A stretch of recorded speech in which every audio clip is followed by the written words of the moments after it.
Celebrations ఎలా జరిగినాయి, ఎలా అనిపిస్తుంది? చాలా ఘనంగా ఇవాళ కుకట్పల్లి బాలాజీ నగర్ లో జగనన్న పుట్టినరోజు వేడుకలు జరిగాయండి.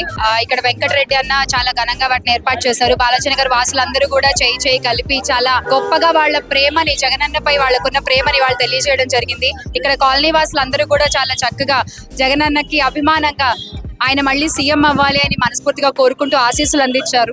ఆ ఆశీస్సులన్నీ త్వరలో నిజమవ్వాలని మనస్ఫూర్తిగా కోరుకుంటున్నారు. కూటమి ప్రభుత్వం 6 నెలలుగా మేడం వచ్చి ఎలా అనిపిస్తుంది మరి? కూటమి ప్రభుత్వం 6 నెలలు అయిన సందర్భంలో అంటే చెప్పుకోదగ్గ పాలన కూడా ఏది లేదు అనేది నా అభిప్రాయం అండి. ఎందుకంటే చెప్పినవేవి కూడా చేయలేదు, చేస్తాను అన్నవేవి కూడా ప్రజలకు ఇవ్వలేదు. వాళ్ళు అది పిల్లల దగ్గర నుంచి, తల్లుల దగ్గర నుంచి, రైతుల దగ్గర నుంచి, విద్యార్థుల దగ్గర నుంచి, నార్మల్ సిటిజన్స్ వరకు కూడా కనీస విద్యుత్ అనేది కనీస అవసరం మనకి ఈ రోజున. అది కూడా అందుబాటులో లేకుండా చాలా రేట్లు చూస్తే, కరెంటు బిల్లు చూస్తేనే షాక్ కొట్టేటువంటి పరిస్థితి ఈ రోజున.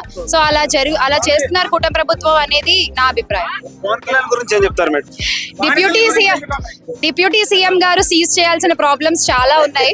అవన్నీ వదిలేసి ఆయన ఏదో సీజ్ చేస్తున్నారు. సార్, డిప్యూటీ సీఎం గారు please seize all these problems in Andhra Pradesh. Thank you. జమిలీ ఎన్నికలు వస్తున్నాయి కదా మేడం, ఎలా ఉండబోతుంది వైఎస్ఆర్ ప్రాబ్లం?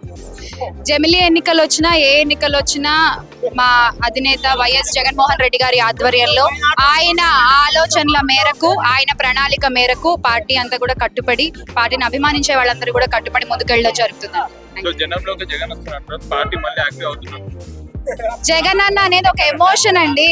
జగన్ అన్న అనేది ఒక ఎమోషన్. ఆ ఎమోషన్ ఒక్కసారి మళ్ళీ అది జనంలోకి వచ్చి, ఆ ఎమోషన్ మళ్ళీ గనక ఆ అన్నని చూడగానే మళ్ళీ ఒకసారి అవి గుర్తు చేసుకుంటే ఖచ్చితంగా ఆ ఎమోషన్ కి ఓట్లు ఎలా పడతాయో మీరే చూస్తారు. సో కూటమి ప్రభుత్వం 6 నెలల పాలనపై ప్రజలందరూ అసంతృప్తిగా ఉన్నారు. సో దానిపైన మీరు ఏం చెప్తారు? మీరే చెప్తున్నారు కదా అసంతృప్తిగా ఉన్నారు. అంతే, అసంతృప్తిగా ఉన్నారు. వచ్చే ఎన్నికల్లో మీరు ఎమ్మెల్యేగా పోటీ చేసే అవకాశం ఉందా? లేదన్నా. నేను అధికార ప్రతినిధిగా నా బాధ్యతని, నా వంతు ప్రయత్నంగా నేను నిర్వహిస్తున్నాను. నాకు ఎలాంటి పదవుల మీద ఆశ లేదన్న విషయం ఇదివరకు చెప్పాను. ఇది కూడా నేను ఆశించలేదు. కాకపోతే నాకు జరిగిన అన్యాయానికి జగనన్న గుర్తించి, జగనన్న నా వైపు నించుని ఆయన నాకు అందించినటువంటి ధైర్యం, ఈ అధికార ప్రతినిధి అనేటువంటి ఒక పదవి, దాన్ని ఖచ్చితంగా నా వంతు ప్రయత్నంగా నేను తెలియనివి తెలుసుకుంటూ, నేర్చుకుంటూ నేను చేస్తున్నాను. దయచేసి మీ అందరి ఆశీస్సులు కూడా ఉండాలి అని మనస్ఫూర్తిగా కోరుకుంటున్నాను. వైఎస్ఆర్ కాంగ్రెస్ పార్టీ జమిలీ ఎన్నికలు వచ్చినా, ఏ ఎన్నికలు వచ్చినా కూడా ఎప్పుడు సంసిద్ధంగానే ఉంటుందండి. దాని గురించి త్వరలో జగన్మోహన్ రెడ్డి గారు మాట్లాడతారు.